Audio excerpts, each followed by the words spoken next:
हाँ जी, my dear students, तो स्वागत है आपका फिर से आरएन इंस्टीट्यूट के ऑनलाइन प्लेटफॉर्म पे।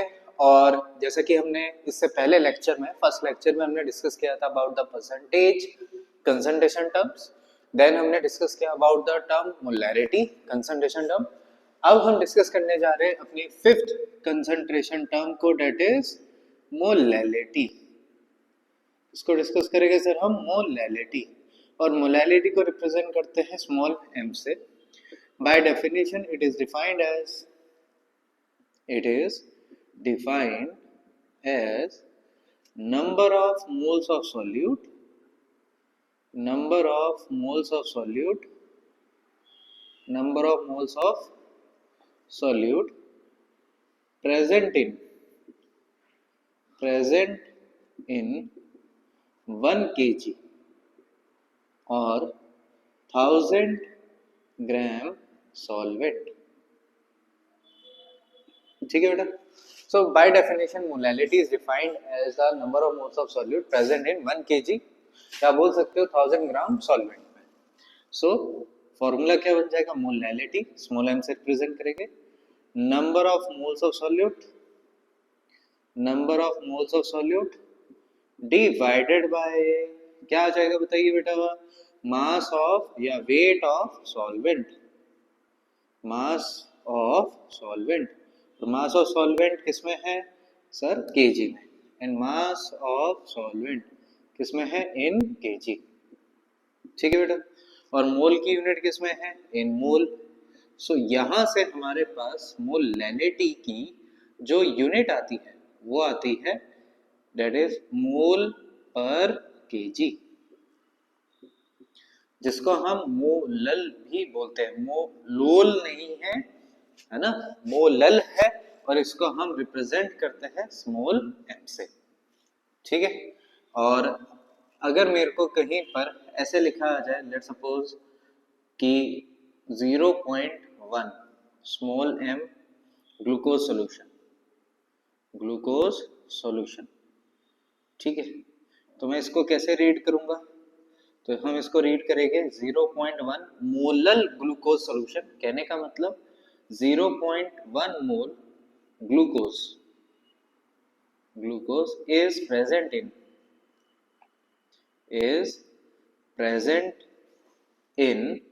1 kg solvent.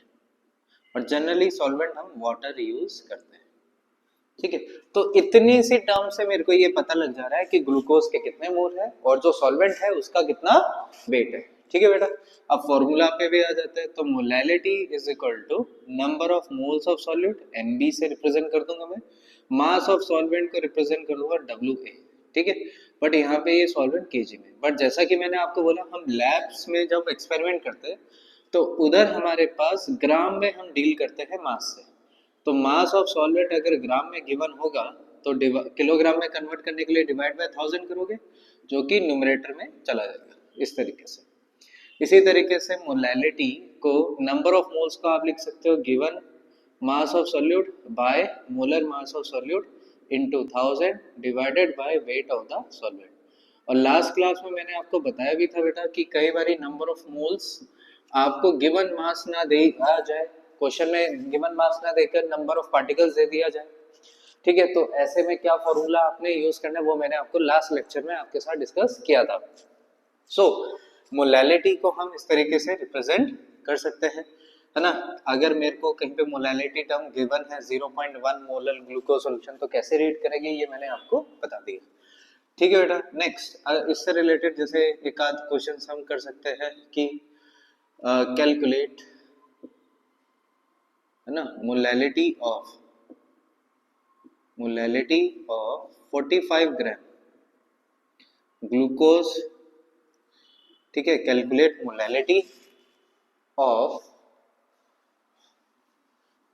Molality of a solution, ठीक है, कंटेनिंग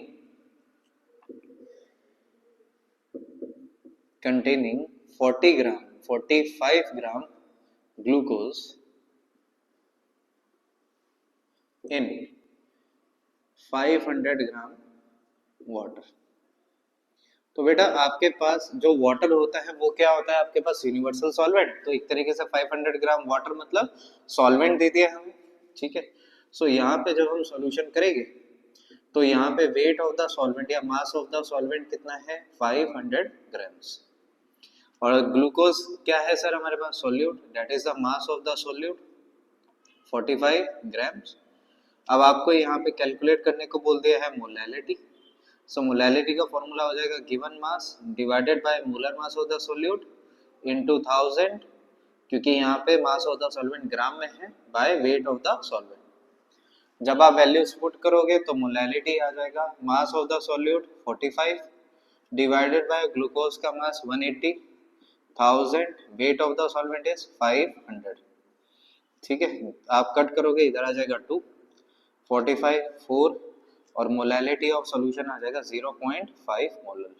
तो इस तरीके से आप इजीली वैल्यूज को पुट कर सकते हो क्वेश्चंस में, है ना। तो कभी भी आपने बोर्ड में जब आप एग्जाम, जब बोर्ड की प्रैक्टिस कर रहे हो, आप क्वेश्चन प्रैक्टिस कर रहे हो बेटा, तो उसमें गिवन फॉर्मूला फिर सॉल्यूशन अगर आप करोगे तो स्टेप वाइज जब आप करोगे तो आपको दो बेनिफिट है। पहली बात आपको कॉन्सेप्ट क्लियर हो जाएगा, दूसरा जब आप बोर्ड एग्जाम्स में ऐसे लिखोगे तो अगर लास्ट में आंसर गलत भी होता है तो आपको इतना नुकसान नहीं होगा, कुछ ना कुछ आपको मार्क्स मिल ही जाने। तो स्टेप वाइज जब आप क्वेश्चन अटेम्प्ट करते हो तो एरर होने के चांसेस कम होते हैं और मार्क्स कटने के भी अगर कहीं एक दो स्टेप गलत भी हो जाए तो कम हो जाते हैं, तो मार्क्स पूरे नहीं कटेंगे, ठीक है बेटा। तो आप इसको लिख सकते हैं, आई होप।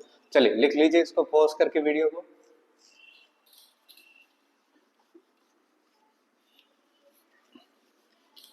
नेक्स्ट यहाँ पर कुछ और क्वेश्चंस मैं आपको देता हूँ, ठीक है। और उससे पहले एक हम यहाँ पे रिलेशन कर लेते हैं।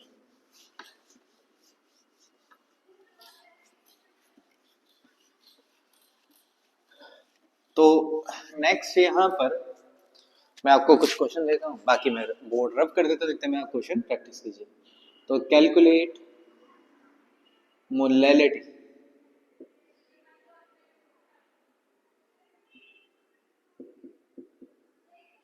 In the following.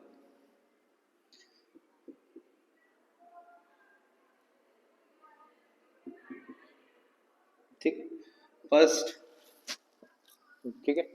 तो यहाँ पे फर्स्ट हम करते हैं 6 gram acetic acid dissolve,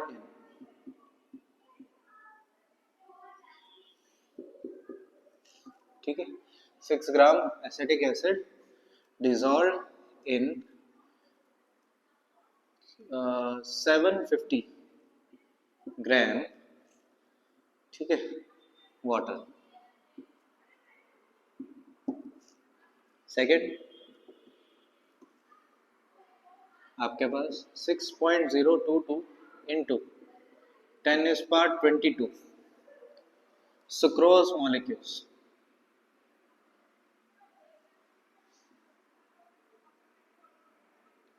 are present in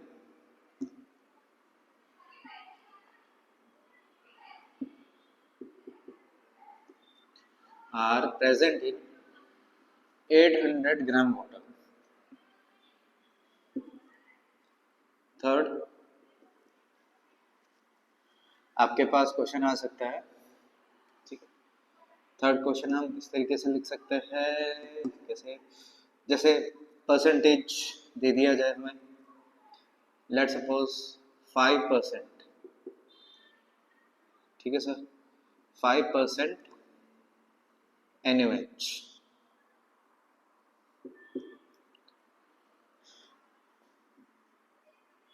NaOH solution by mass,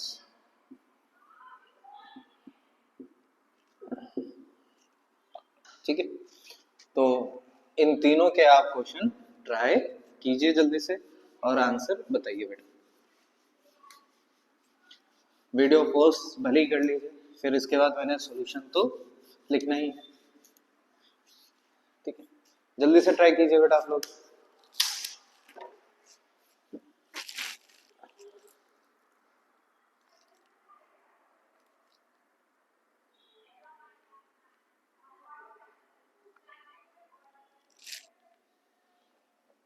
हाँ जी, तो नेक्स्ट सबसे पहला क्वेश्चन हम ट्राई करते हैं। फर्स्ट क्वेश्चन,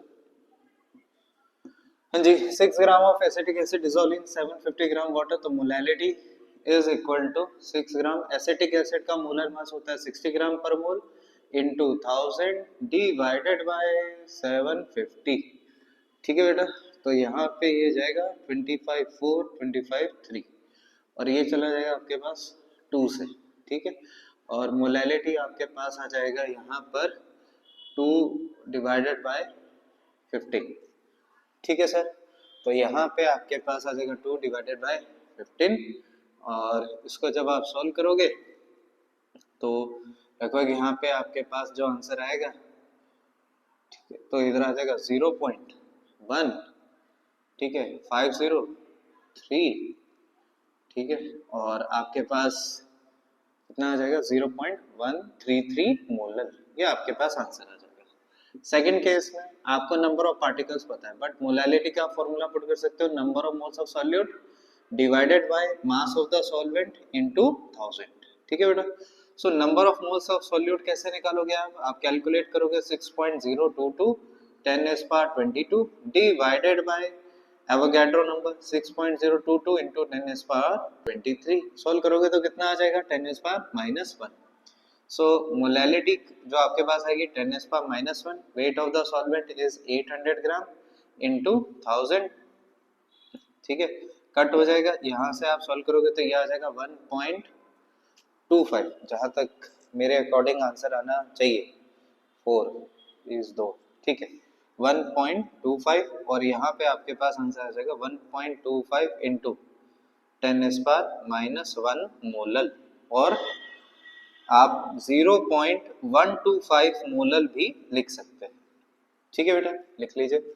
इसी तरीके से थर्ड, यहाँ पर क्वेश्चन आपके पास 5% NaOH, तो कैसे बाय मास लिखा हुआ है, देखिए बेटा 5% NaOH सोल्यूशन बाय मास मतलब 5 ग्राम NaOH इन 100 ग्राम सॉल्यूशन। ठीक है, तो ये सॉल्यूशन का मास है 100 ग्राम, तो इस स्टेटमेंट से वेट ऑफ द सॉल्यूट 5 ग्राम, ठीक है, and wait of the solvent आपके पास आ जाएगा 100 - 5, तो सॉल्व करोगे तो कितना आ जाएगा बेटा 95 ग्राम्स। ठीक है, और नोट कर लीजिए बेटा। ठीक है, फिर मैं थर्ड क्वेश्चन को कंटिन्यू करूँ, पॉज करके नोट कर लीजिए और मैं अब रब करता हूँ।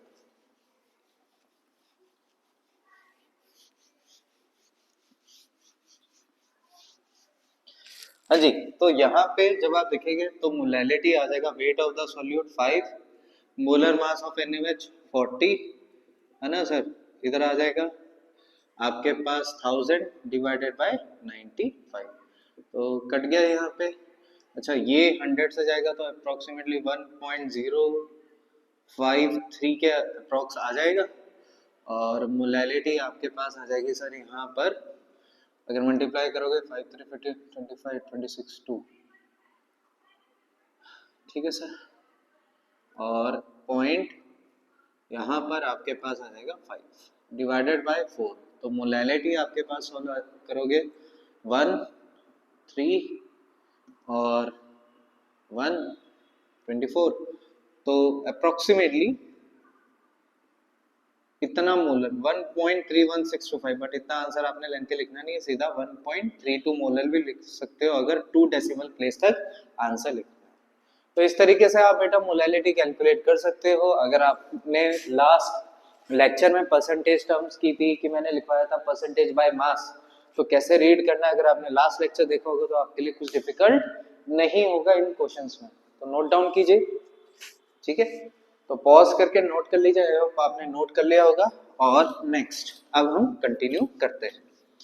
अब एक रिलेशन मैं आपको कराता हूँ जिसके ऊपर कई बार क्वेश्चन आ भी सकता है। ठीक है, अच्छा बेटा, आप जो भी ये वीडियोस देखें तो इन वीडियोस का ऐसे नहीं कि सर बोर्ड की ही प्रिपरेशन होगी, नहीं sir, JEE main JEE advance में भी कहीं ना कहीं इसी बेस के अगर कंसंट्रेशन रिलेटेड क्वेश्चंस आते तो आते, टॉपिक तो यही रहेगा, बेस तो सेम है, कॉन्सेप्ट तो सेम है। ठीक है, तो कॉन्सेप्ट बिल्डअप करने के लिए ये वीडियोस आपके लिए बहुत हेल्पफुल रहेगी, चाहे आप कोई भी एग्जाम की प्रिपरेशन कर रहे हो, चाहे सीबीएसई बोर्ड 2026 हो जेई मेन हो, जेई एडवांस हो, नीट हो, तो ये वीडियोस आपको हेल्प करेगी आपके कॉन्सेप्ट्स को बिल्डअप करने में, बेसिक कॉन्सेप्ट्स के लिए। तो ठीक है, बाकी क्वेश्चन प्रैक्टिस हम करते रहेंगे हर एक कॉन्सेप्ट से रिलेटेड, ताकि आपको फॉर्मूला यूज करना आ जाए। नेक्स्ट, अब हम यहाँ पे बात करते हैं सर रिलेशन बिटवीन, ठीक है सर, रिलेशन बिटवीन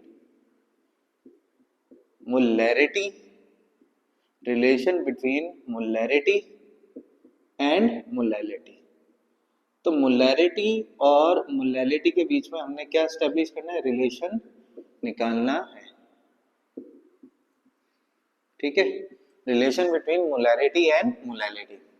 ठीक, सो ज्यादा आपका टाइम वेस्ट नहीं करते हुए, ठीक है, बट हमारे पास जो रिलेशन आता है मोलैरिटी का, क्या आता है sir, given mass of the solute, या सिंपल लिखते हैं number of moles of the solute bye volume of solution, ठीक है, into 1000, volume of the solution is in ml। Similarly molality क्या होता है, number of moles of the solute divided by mass of the solvent, WA। ठीक है बेटा, ये grams में है तो इनटू 1000। याद रखना बेटा, एक वॉल्यूम रिलेटेड कंसंट्रेशन टर्म है क्योंकि इधर वॉल्यूम आ रहे हैं डिवीजन में, एक मास रिलेटेड कंसंट्रेशन टर्म है बिकॉज इधर मास आ रहा है। वॉल्यूम रिलेटेड कंसंट्रेशन टर्म और मास रिलेटेड कंसंट्रेशन टर्म को रिलेट करने के लिए हमें एक और फैक्टर की रिक्वायरमेंट होती है जिसे बोलते हैं डेंसिटी। ठीक है सर, और डेंसिटी हम जो यूज करते हैं वो डेंसिटी ऑफ सॉल्यूशन यूज करते हैं। डेंसिटी ऑफ सॉल्यूशन क्या होता है sir, wait of the solution divided by volume of solution. ठीक है सर, और यहाँ पे जो यूनिट आती है वो आती है ग्राम पर ml। So this is equation number 1, this is equation number 2। ऐसा करो सर, आप इक्वेशन नंबर 2 को, सॉरी इक्वेशन नंबर 1 को डिवाइड कर दो इक्वेशन नंबर 2 से। So equation number 1 divided by equation number 2, molarity divided by molality is equal to number of moles of solute divided by volume of solution into 1000 divided by number of moles of solute by weight of the solvent in grams in ml into क्या हो जाएगा 1000। ठीक है बेटा, अब यहाँ पर आपके पास क्या हो जाएगा, 1000 से 1000 cancel, number of moles of solute से नंबर ऑफ मोल्स कैंसल। ठीक है, अब इसको थोड़ा रीअरेंज कर देते हैं। तो molarity divided by molality is equal to weight of the solvent divided by, ठीक है sir, volume of the solution, volume of the solution. अब आप ऐसा कीजिए बेटा, वेट ऑफ द सॉल्वेंट को लिख दीजिए weight of solution, sir D weight of solution minus weight of solute लिख सकते हैं sir, bye volume of solution, है ना। किसी को अगर डाउट हो तो ये भी समझ लीजिए sir, wait of the solution किसके बराबर आता है, weight of the solvent plus wait of the solute. ठीक है, तो यहाँ से आप रेफरेंस ले सकते हैं, क्यों WA को आपने weight of the solution minus weight of the solute क्यों लिया। अब थोड़ा सेग्रीगेट कर दीजिए, molarity by molality is equal to weight of the solution divided by volume of the solution, ठीक है, माइनस आपके पास है weight of the solute divided by volume of the solution. याद रखना ये वॉल्यूम मिलीलीटर में है, weight of the solution gram में है। एक काम करते हैं अब इधर बेटा, इनटू, ठीक है, सो इधर आपके पास अब हम करते हैं into molar mass of the solute divided by molar mass of the solute, cut जाएंगे 1 हो जाएंगे, इनटू 1000 डिवाइडेड बाय 1000। ठीक है सर, अब आप यहाँ पे ध्यान से देखिए बेटा, सो यहाँ पर आप wait of the solute bye volume of the solution, जिस चीज को मैंने रेड बॉक्स में लिखा है उसको आप क्या लिख सकते हो, wait of the solution bye volume of the solution into 1000 divided by molar mass of the solute. तो इस टर्म को आप लिख सकते हो सर, ठीक है, इस टर्म को आप लिख सकते हो मोलैरिटी, तो यहाँ पे आ जाएगा molarity divided bye molarity, wait of the solution bye volume of the solution, density of solution, minus क्या आ जाएगा sir, molarity into molar mass of the solute divided by 1000। ठीक है सर, और जब आप इसको सॉल्व करोगे molarity by molality 1000 times of density of the solution minus molarity into molar mass of the solute divided by 1000।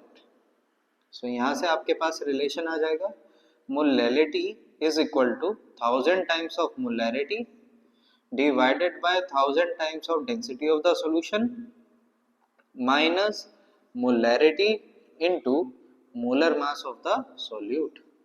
सो ये आपके पास बेटा इंपॉर्टेंट रिलेशन आता है। ठीक है, पॉज कीजिए, नोट डाउन कीजिए, और आपको फिर मैं नेक्स्ट रिलेशन इन फॉर्मूले के टर्म्स को भी बता देता हूं दोबारा से लिख के।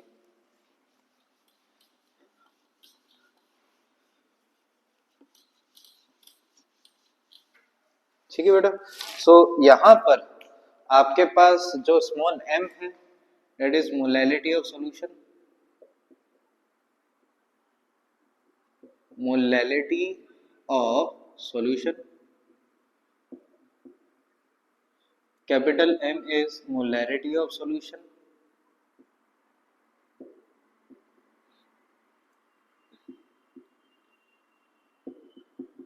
और D of solution is density of solution,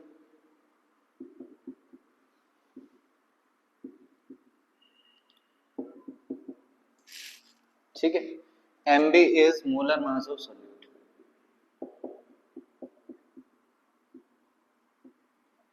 molar mass of solute। ठीक है बेटा,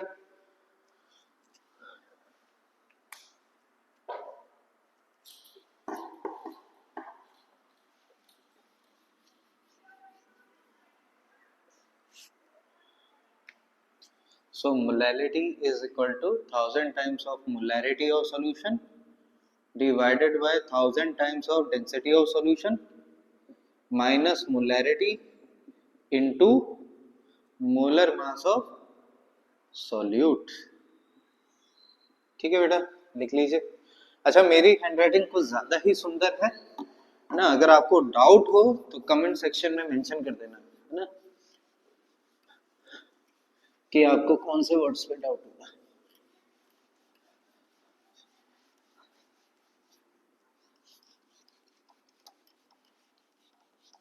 चलिए, अब थोड़ा यूनिट पे भी ध्यान देना भाई। मोलैलिटी ऑफ सॉल्यूशन की यूनिट होगी मोलल, स्मॉल m, या फिर मोल पर केजी। सिमिलरली मोलैरिटी की यूनिट होगी मोलर, मोल पर litre. Density of the solution की यूनिट होगी ग्राम पर ml। Molar mass of solute की यूनिट होगी ग्राम पर मोल। ठीक है, अब जैसे आपको यहां पर क्वेश्चन दे दिया कि calculate molality of, calculate molality of 0.2 molar NaOH solution of density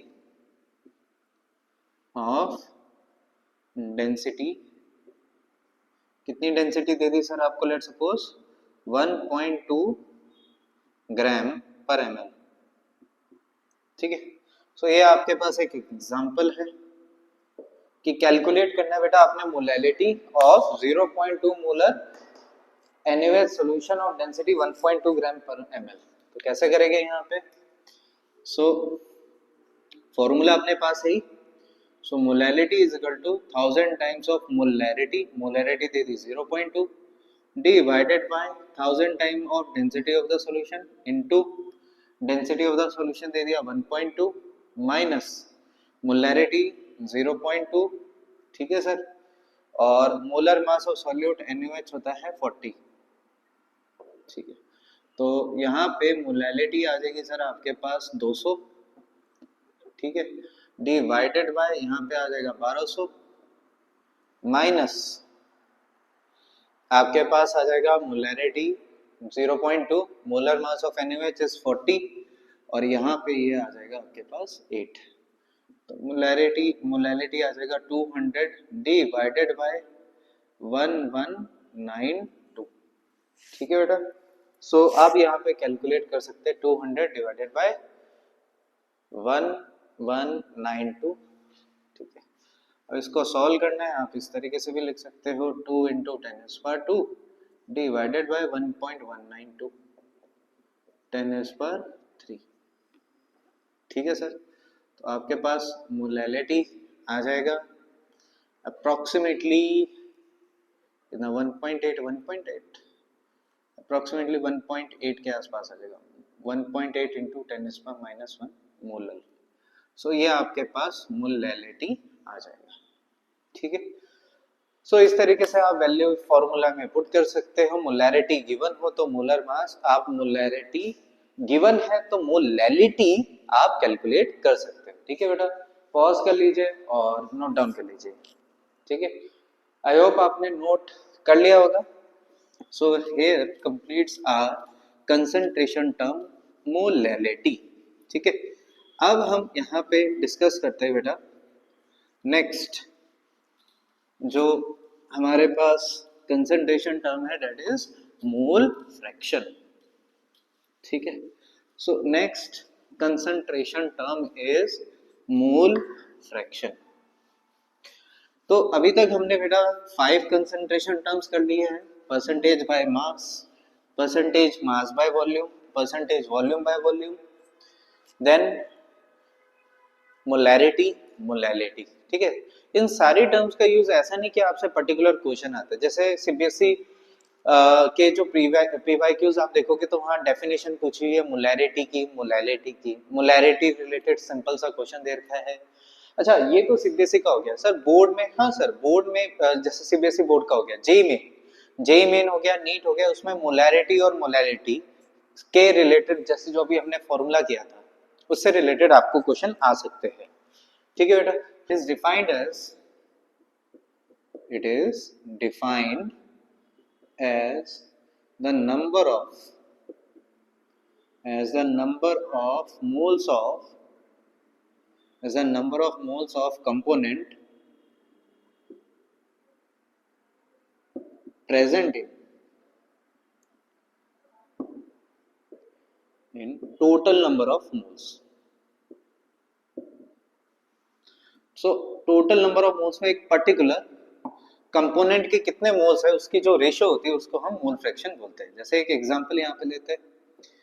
ठीक है सर, कि आपके पास एक कंटेनर है, ठीक है सर, और यहाँ पर दिस इज लिक्विड, एक लिक्विड हो गया ये ए, और इस लिक्विड में ए के मोल्स है Na।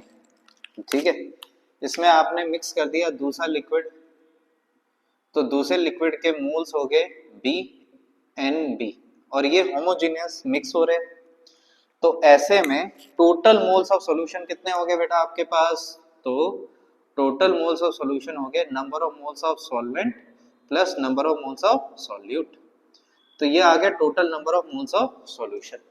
अब मैं आपसे पूछ रहा हूँ मोल फ्रैक्शन एक पर्टिकुलर कंपोनेंट का निकालते हैं, तो मोल फ्रैक्शन ऑफ कंपोनेंट ए क्या आ जाएगा? Number of moles of component A divided by total number of moles, that is Na plus Nb. Similarly, mole fraction of component B is equal to number of moles of component B divided by Na plus Nb. ठीक है बेटा, तो इस तरीके से हम mole fraction calculate करते हैं। अब कुछ मोल फ्रैक्शन के रिगार्डिंग बात कर लेते हैं। तो अगर मैं मोल फ्रैक्शंस का सम करूं एक्स ए साई ए, या एक्स ए बोल दो सिंपल रखने के लिए, एक्स बी या साई बी, तो इनका जो सम आता है वो कितना आता है? 1 आएगा। और जो मोल फ्रैक्शन होता है किसी भी कंपोनेंट के मोल फ्रैक्शन की वैल्यू 0 से ज्यादा होती है किसी भी मिक्सचर में, और लेस देन 1 होता है। इसी तरीके से फॉर प्योर सब्सटेंस, जब भी हम प्योर सब्सटेंस का मतलब है एक ही टाइप के मॉलिक्यूल्स है, आपके पास एक ही टाइप के मॉलिक्यूल्स है, तो सारे मोल्स उसी मॉलिक्यूल के होंगे, तो सारा का सारा एक ही टाइप के आपके पास क्या है सर, पार्टिकल्स है। तो ऐसे में फॉर प्योर सब्सटेंस जो मोल फ्रैक्शन आता है उस प्योर सब्सटेंस का वो कितना आ जाता है, 1। For pure substance mole fraction is equal to 1। तो किसी भी प्योर सब्सटेंस का जो मोल फ्रैक्शन होता है वो 1 होता है। एक हमारे पास हमें कई बार पूछ लेते हैं that is relation between mole fraction of solute, जैसा कि मैंने आपको बताया एक्सपी, एंड मोलैलिटी। तो मोलैलिटी और मोल फ्रैक्शन ऑफ सॉल्यूट के बीच में जब भी रिलेशन आता है तो वो आता है molality is equal to mole fraction of solute divided by 1 minus mole fraction of solute, ठीक है सर, इनटू, ठीक है, आपके पास आ जाता है यहाँ पर, या ड्राइव कर लेते हैं यार, याद करना थोड़ा मुश्किल होता है मेरे लिए तो।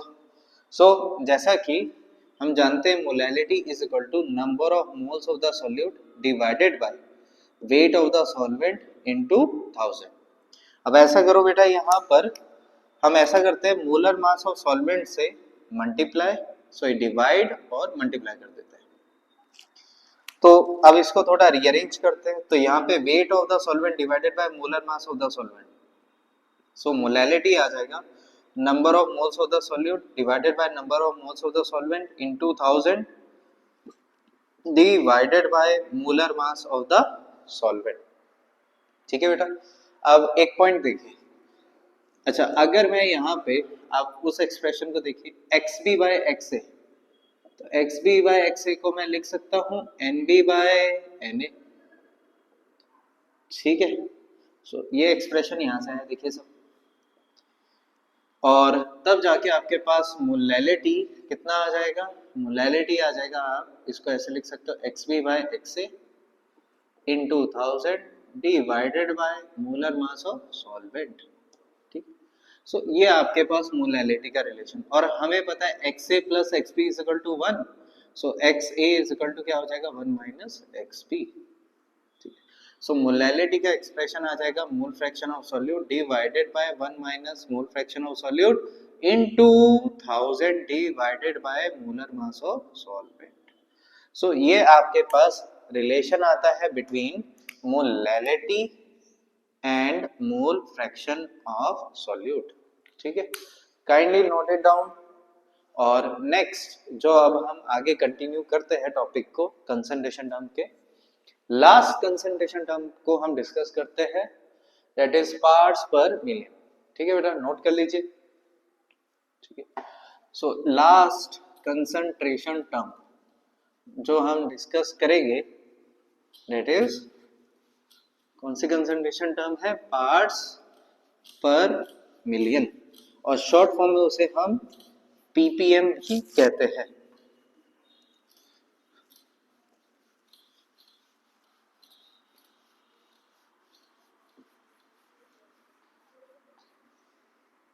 ठीक है, so last concentration term, 7th concentration term हम डिस्कस करते हैं पार्ट्स पर मिलियन, और पार्ट्स पर मिलियन को हम रिप्रेजेंट करते हैं पीपीएम इस तरीके से, ठीक है। So it is defined as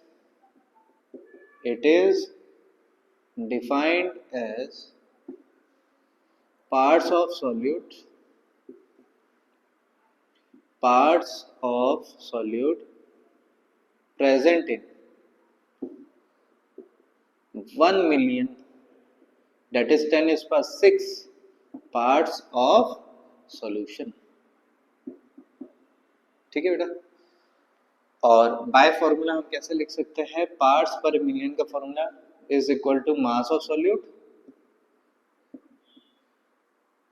अच्छा, ये पार्ट्स पर मिलियन कहाँ यूज होता है सर, जहां पे आपको बहुत जो सॉल्यूट होता है बहुत माइन्यूट अमाउंट में प्रेजेंट होता है, वहां पे हम पीपीएम का यूज करते हैं। जैसे अभी आपने देखा है कितना ज्यादा इंडिया में एक्वाई लेवल कितना ज्यादा ही रीच कर रहा है, 200 कहीं 200 कहीं 300 कहीं 800 कहीं 700, है ना, तो कितना ही रीच कर रहा है। तो उसी तरीके से अब उसमें जो पार्टिकल्स होते हैं, जो पॉल्यूटेंट्स होते हैं, उनकी अमाउंट हम किस में मेजर करते हैं, पीपीएम में। तो उसमें आता है मास of solute in gram divided by mass of solution. अब ये सॉल्यूशन क्या होता है, होमोजेनस मिक्सचर। एयर भी तो एक टाइप का क्या है, होमोजेनस मिक्सचर है। ग्राम इंटू क्या हो जाएगा बेटा 10⁻⁶। ठीक है, तो इस तरीके से हमारे पास ये पार्ट्स पर मिलियन का फॉर्मूला आता है। So here completes our concentration terms. तो बेटा इधर हमने अपनी कंसंट्रेशन टर्म्स क्या की, कंप्लीट की। और इस थ्रू आउट अब जो हमारे पास चैप्टर है ये लिक्विड सॉल्यूशन, तो इसमें जो हमारे पास कंसंट्रेशन टर्म सबसे ज्यादा यूज होगी वो दो तीन, मोलैलिटी सबसे ज्यादा, उससे थोड़ा कम मोल फ्रैक्शन, फिर थर्ड टर्म जो यूज होगी दैट इज मोलैरिटी। ठीक है, सो नेक्स्ट लेक्चर में हम स्टार्ट करेंगे हम liquid solution proper, that is जो टॉपिक है हमारा वो है वेपर प्रेशर। कंसंट्रेशन टर्म्स को एक बार गो थ्रू कीजिए, क्योंकि इसका ही इन्हीं टर्म्स को यूज करके हम वेपर प्रेशर फिर आगे कोलिगेटिव प्रॉपर्टीज को डिस्कस करेंगे। ठीक है बेटा, थैंक यू सो मच।